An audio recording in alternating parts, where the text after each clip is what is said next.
इस वीडियो में आज हम बात करेंगे steps to start a new business. अगर किसी भी एक शख्स ने एक न्यू बिजनेस स्टार्ट करना है तो कौन से वो ज़रूरी स्टेप्स हैं जो उसे लेने पड़ते हैं। सबसे पहला स्टेप जो है वो है कंडक्ट मार्केट रिसर्च।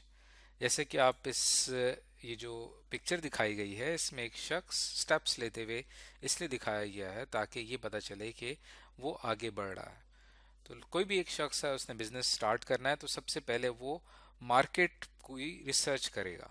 उसके लिए डिफरेंट उसको सर्वेस करने पड़ेंगे, लोगों का फीडबैक लेना पड़ेगा, लोगों की रिक्वायरमेंट क्या है उसे जानना पड़ेगा। उसके मुताबिक वो फिर लॉन्च करेगा अपनी प्रोडक्ट कि आया कि वो प्रोडक्ट या सर्विस मार्केट में रिक्वायर्ड है या नहीं। वो तमाम हमें पता चल जाएगा स्टेप नंबर 1 से। स्टेप नंबर 2 में हमने क्या करना है कि उन्हीं रिक्वायरमेंट्स को सामने रखते हुए अपना एक बिजनेस प्लान बनाना है। इस पे हम डिटेल में बात करेंगे आगे चल के कि बिजनेस प्लान कैसे बनाया जाए। उसके बाद जब आपका एक बिजनेस प्लान बन जाता है जिसके अंदर एक मुकम्मल स्टेप बाय स्टेप प्रोसीजर होता है कि आप अपने कारोबार को कैसे लॉन्च करेंगे, फिर आप उसके लिए पैसा इकट्ठा करना शुरू करते हैं। ये कहलाता है स्टेप नंबर 3, जिसे कहते हैं फंड योर बिजनेस। उसके लिए आप अपने आसपास मुख्तलिफ लोगों से लोन ले सकते हैं या आप अपनी सेविंग्स का इस्तेमाल करते हुए कारोबार को शुरू कर सकते हैं। जब आपके पास फंडिंग मौजूद होती है, बिजनेस प्लान मौजूद होता है, तब आप अपने बिजनेस के लिए एक लोकेशन पिक करते हैं जो कि उस बिजनेस के हिसाब से काफ़ी सुटेबल होगी।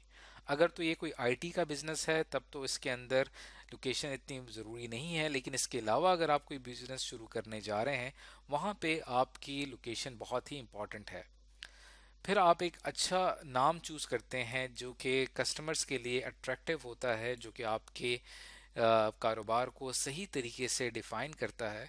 और जब आप अपने तमाम ये स्टेप्स कर लेते हैं, आखिर में आपको अपने बिजनेस को गवर्नमेंट से रजिस्टर करवाना पड़ता है ताकि आपके ऊपर कल को कोई ऑब्जेक्शन ना हो सके और जितने भी टैक्सेस आपने पे करने हो वो आप हुकूमत को पे कर सकें। तो ये वो तमाम बुनियादी स्टेप्स हैं किसी भी कारोबार को स्टार्ट करने के लिए। जो पहला स्टेप है कंडक्ट मार्केट रिसर्च, ये सबसे इंपॉर्टेंट है। अगर आपकी मार्केट रिसर्च बेहतरीन नहीं है तब आप एक अच्छा बिजनेस शुरू नहीं कर सकते। मार्केट रिसर्च के लिए आपको अपने आइडिया को रिफाइन करना पड़ता है, यानी आपके अपने आइडिया को रिव्यू करना पड़ता है। जो भी बिजनेस आइडिया आप लॉन्च करना चाहते हैं उसमें आपने एक चीज़ बड़ी इंपॉर्टेंट है, वो है डिफाइन योर वाई, कि ये आप क्यों करना चाह रहे हैं, इसका मकसद क्या है। और इसके लिए आप उसके मुताबिक फिर आपके दिमाग में बिजनेस का एक नाम भी आता है कि आप ये नाम रखेंगे। ये तमाम चीज़ें आपको मार्केट रिसर्च में पता चलती हैं। उसके साथ ही आपको टारगेट कस्टमर्स पता चलते हैं कि इस एज ग्रुप के लोग हैं जो कि मेरी प्रोडक्ट या सर्विस को इस्तेमाल करने वाले हैं। ये भी हो सकता है कि आप मार्केट रिसर्च में ये देखें कि आप अपनी कोई न्यू शॉप या अपना कोई न्यू कारोबार स्टार्ट करने से पहले फ्रेंचाइजिंग भी कर सकते हैं। फ्रेंचाइजिंग में ये होता है कि पहले से मौजूद जो प्रोडक्ट के सर्विसेज हैं जिनका एक नाम बन चुका है मार्केट में, आप उनकी एक फ्रेंचाइज परचेज कर लेते हैं और वहाँ पे अपनी सर्विसेज और प्रोडक्ट देना शुरू कर देते हैं।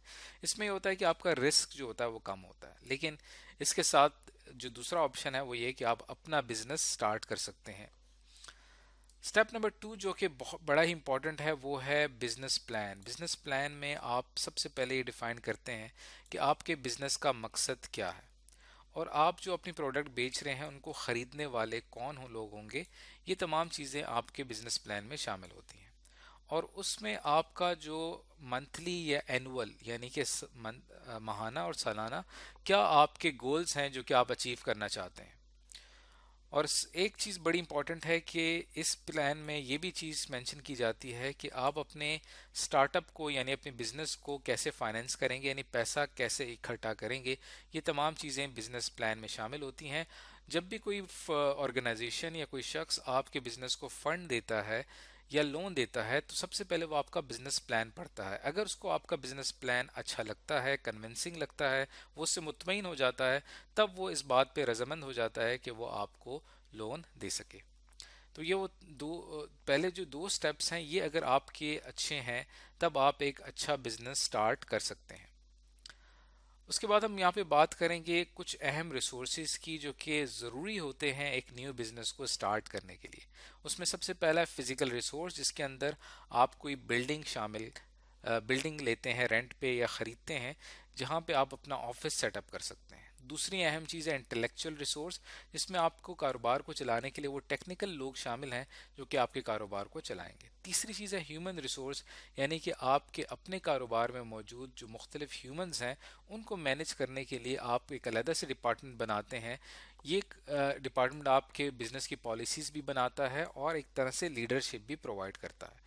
और सबसे अहम आता है फाइनेंशियल रिसोर्स, कि आपके कारोबार को चलाने के लिए जो पैसा दरकार है वो आप कहाँ से लाएंगे। तो ये तमाम रिसोर्सेज हैं। अगर आपके पास ये तमाम रिसोर्सेज हैं तब आप एक न्यू बिजनेस स्टार्ट कर सकते हैं। तो आज की इस वीडियो के अंदर हमने ओवरऑल डिस्कस किया है कि अगर कोई भी शख्स एक न्यू बिजनेस स्टार्ट करना चाहता है तो उसको कौन कौन से स्टेप्स लेने पड़ेंगे।